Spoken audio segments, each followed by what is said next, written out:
Hello, this is going to be a long video, but I have a lot to say, so bear with me.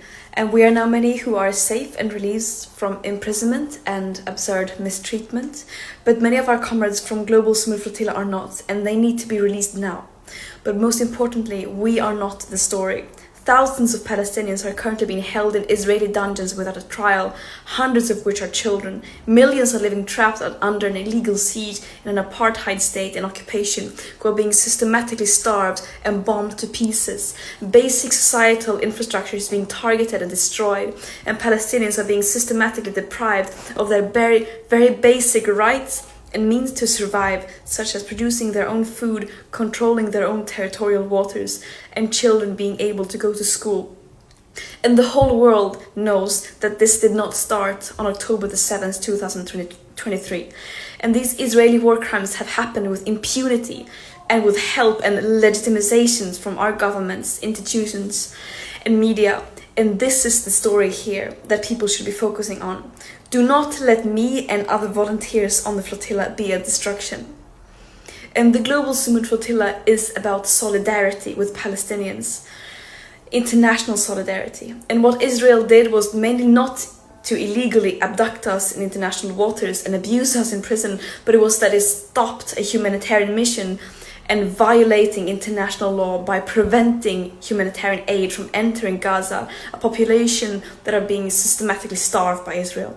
And this is a blatant violation of international humanitarian and maritime law. And I also want to make it very clear that our imprisonment by Israel is a direct result of our governments. They keep talking about the importance of upholding human rights and international law and to get aid into Gaza. And then when we do their job, trying to do just that while being completely peaceful and abiding by international law, they fail to ensure our safety.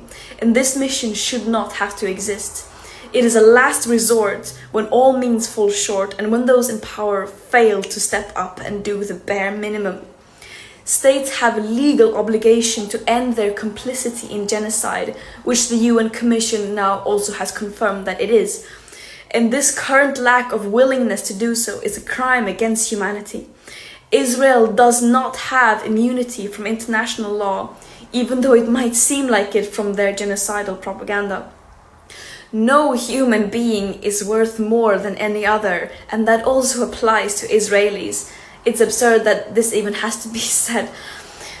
And just to have it said once again, of course we are not running errands for Hamas, nor are we terrorists. Israel think they can get away with only recycling their old arguments and smear campaigns to justify their atrocities without addressing the evidence of them committing a genocide. But the world sees through their desperate lies. Terrorism is defined as the calculated act of using violence to incite fear in a population for political control. Is that really what this peaceful humanitarian mission carrying food, medicine, and baby formula in line with international law was doing? One can really ask who the real terrorist is here. And I stand by what I have said and stood for since I became an activist at the age of 13. I will continue to fight for a free world, a world free of all forms of oppression and racism, where we put human and planetary well-being over short-term economic profit and geopolitical control for a few. And that might sound naive, but I would any day choose being seen as naive over having double standards and not doing anything in the face of injustice. And I urge everyone to join the global uprising for justice, freedom and equality, and to apply real pressure on our governments and institutions to fulfill their legal obligations to ensure human rights for everyone. We have truth, morale, international law, justice, love, history, and solidarity of the world, as well as basic fucking common sense on our side. The war criminals have hate, lies, and weapons. Justice will prevail. Free Palestine.